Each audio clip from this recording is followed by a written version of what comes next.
menyaksikan Aceh hari ini. Saudara, 4 hari menjelang Lebaran Idul Adha, ratusan warga membanjiri Pasar Lamno, Aceh Jaya untuk membeli pakaian. Warga yang berbelanja di Pasar Lamno bukan hanya warga sekitar, namun juga didatangi oleh warga dari berbagai daerah di Aceh Jaya. Beginilah suasana Pasar Lamno, Kecamatan Jaya, Kabupaten Aceh Jaya pada minggu terakhir menjelang Lebaran Idul Adha 1444 Hijriah. Para warga mendatangi pasar tersebut untuk membeli pakaian lebaran dan berbagai kebutuhan lainnya. Lapak pedagang ramai dikunjungi warga untuk membeli baju lebaran, dan ini bukan hanya pakaian orang dewasa, namun juga diperjualbelikan baju untuk anak-anak.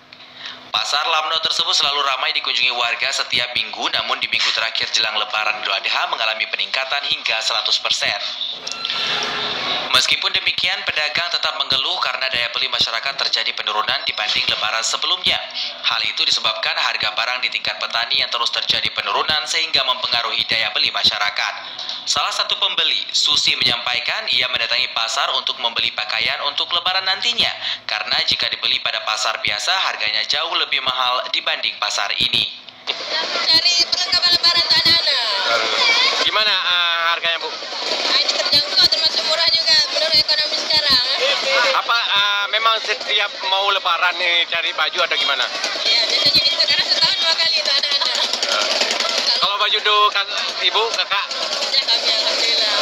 Pasar Lamno merupakan salah satu pasar yang dibuka setiap minggu, dan di pasar ini para masyarakat bisa membeli berbagai kebutuhan dari pakaian hingga kebutuhan dapur rumah tangga, apalagi menjelang hari-hari besar Islam seperti Hari Raya Idul Adha.